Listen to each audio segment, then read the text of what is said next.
Hi అండి, నేను మీ శిరీష. ఇదిగోండి సొరకాయ పాయసం ఎలా చేయాలో ఇవన్నీ చూపించేశాను కదా ఇంతకే. ఇప్పుడు ఎలా చేయాలో చూస్తాను. ఇదిగోండి ఒక చిన్న కప్పులో బియ్యం పిండి వేసుకొని పాలు పోసుకొని ఇది కలిపి పెట్టేసుకోవాలి. ఇది కలిపి పెట్టేసుకున్నానండి. ఇదిగో చూడండి, ఇట్లా కలిపి పెట్టుకోవాలి. స్టవ్ మీద బాండి పెట్టుకొని ఇలా గుంతగా ఉన్నది తీసుకోవాలండి. నేను పెట్టేసుకున్నాను. 1 స్పూను నెయ్యి వేసాను. 1 స్పూన్ నెయ్యి వేసాను. ఇదిగోండి, దాంట్లో ముక్కలన్నీ లైట్గా వేపుతున్నాను. సొరకాయ ముక్కల్ని ముందు సొరకాయ ముక్కలు వేగాలండి. బాగా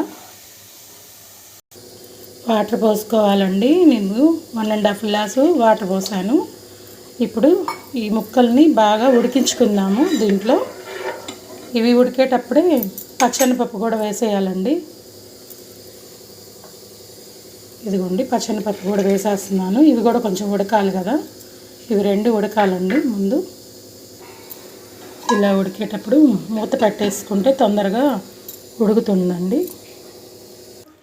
కొంచెం దీంట్లో సగ్గుబియ్యం కూడా వేస్తున్నానండి.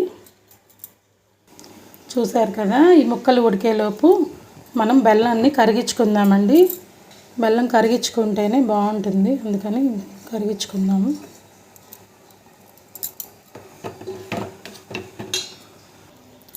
చూసారు కదండి, ఇది ఉడికిపోయింది. ఇప్పుడు దీంట్లో బియ్యం పిండి పాలల్లో కలిపి పెట్టుకున్నాం కదా, అది ఇప్పుడు పోసేసుకుందాం. దీంట్లో ముక్కలు ఉడికిపోయాయి, అన్నీ ఉడికిపోయాయండి. ఇదిగోండి బియ్యం పిండి మిశ్రమాన్ని పోస్తున్నాను. పోస్తూ కలబెట్టుకోవాలండి, లేకపోతే ఉండలు కట్టేస్తుంది.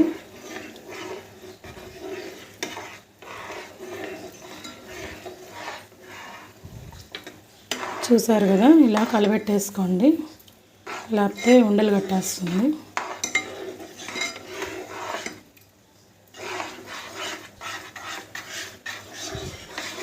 చిక్కబడుతుందండి. ఇప్పుడు దీంట్లో పాలు పోసుకుందాము. ఇవి కాచి చల్లారి పెట్టేశానండి. పాలు పక్కన పెట్టేశాను ఇంతాకే కాగబెట్టేసి. ఇది చూడండి ఎలా వచ్చిందో.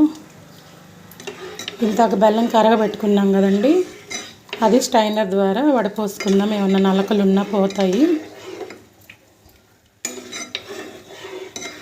ఇది కొంచెం ఒక 2 మినిట్స్ ఉడకనివ్వాలండి పాలల్లో.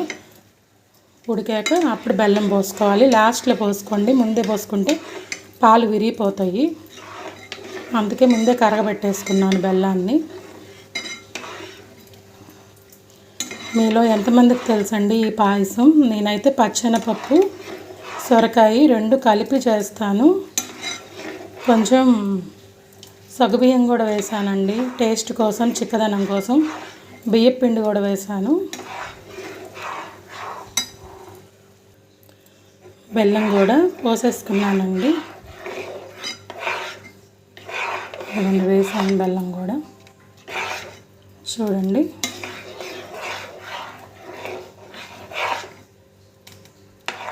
పాయసం వేడివేడిగా రెడీ అయిపోయింది. స్మెల్ అయితే సూపర్గా ఉంది. మీరు కూడా ఒకసారి ట్రై చేయండి, హెల్త్కి మంచిది. రేపు శ్రావణ మాసం వస్తుంది కదండి, నైవేద్యాలకు కూడా పెట్టుకోవచ్చు. బాయ్ అండి. నచ్చితే లైక్ చేయండి, సబ్స్క్రైబ్ చేసుకోండి. Bye friends.